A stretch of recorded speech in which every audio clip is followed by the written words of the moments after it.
Saving energy, no lights, no business in winter. Aldi supermarket reduces its opening hours. Other grocery stores doubt its success. Everyone wants to save electricity and gas, but customers love warmth and light. Winter is back, and with it the early onset of darkness. Already in the evening the sun is gone and the lights are turned on. That costs electricity, and electricity is expensive.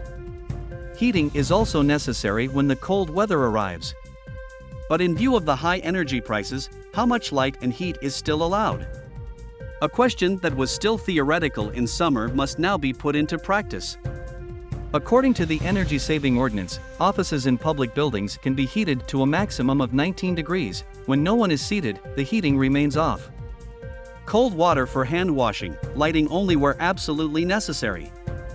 Monuments and landmarks are no longer illuminated, advertising signs only for hours. Warm blankets in the office. Companies are also drawing up savings plans. Companies are moving their employees closer together or sending them to home offices, so that large areas no longer need to be heated and lit.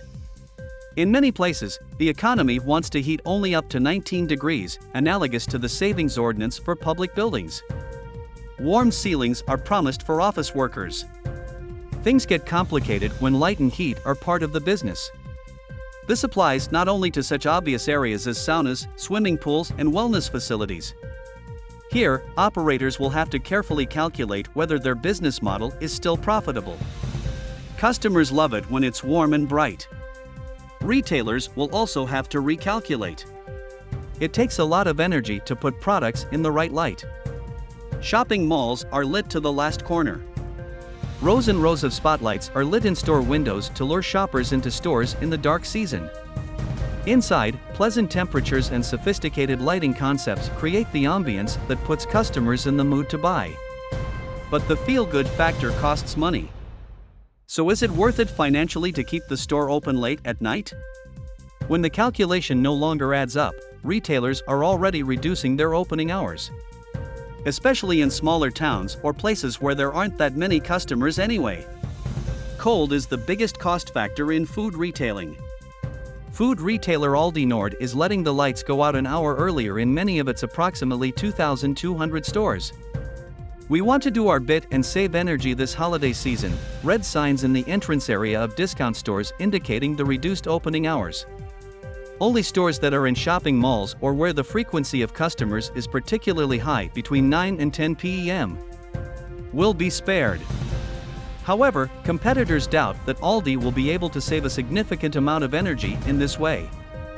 The energy savings that could be achieved in this way would be marginal, writes Raymond Esser of Rou's Corporate Communications Department when asked.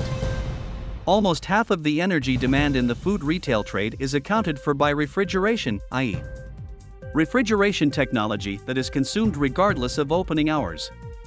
Chest freezers can also be used for heating. Energy efficiency is a long-standing issue, according to other retail giants such as Edeka and the Schwartz Group, to which Lidl and Kaufland belong. Where possible, photovoltaic systems are built to cover electricity needs. Roux and Edeka write that they usually have their refrigerated shelves glazed. Kaufland is currently retrofitting accordingly. They all state that they want to further technically couple refrigeration and heating. Freezers and refrigerated cabinets generate more heat than cold, writes Dominic Knobloch of Kaufland's Corporate Communications. We use this waste heat by feeding it into an industrial underfloor heating system that is placed under the entire sales floor. In addition, he says, the stored heat is used for the ventilation system, the door air curtains at the entrances, and the radiators in the offices and social rooms. With this, we cover almost 4/5 of the total heat requirement of a Kaufland store, Knobloch explains. Conversion to LED lamps. When it comes to lighting, food retailers are increasingly turning to LED lamps, which consume even less electricity than energy-saving lamps. Lidl has already converted all its stores. In new buildings, lighting could be optimized in such a way that, in the future, another 30% more energy could be saved in the area of lighting, according to a statement. Shortening opening hours like Aldi Nord is not something that any of the large retail chains want to do at the moment. We currently see no reason to offer our customers reduced service, writes Hannah Call of Edeka's press team in Hamburg, but adds, of course, we continue to keep a close eye on the competition and continually review our approach. Christmas markets will be held after all. The government's promised curb on electricity and gas prices may play a not insignificant role for entrepreneurs.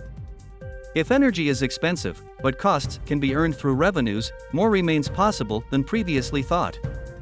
This is evident when looking at the winter and Christmas markets.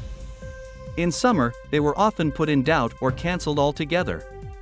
But most cancellations have been revised in the meantime. Also with a view to the showman. Due to the corona pandemic, many markets were not held at all or were held with massive restrictions for 2 years. In Munich, the traditional Christkindlmarkt 2021 was cancelled only a few days before the opening. The industry is between a rock and a hard place financially and is in dire need of revenue.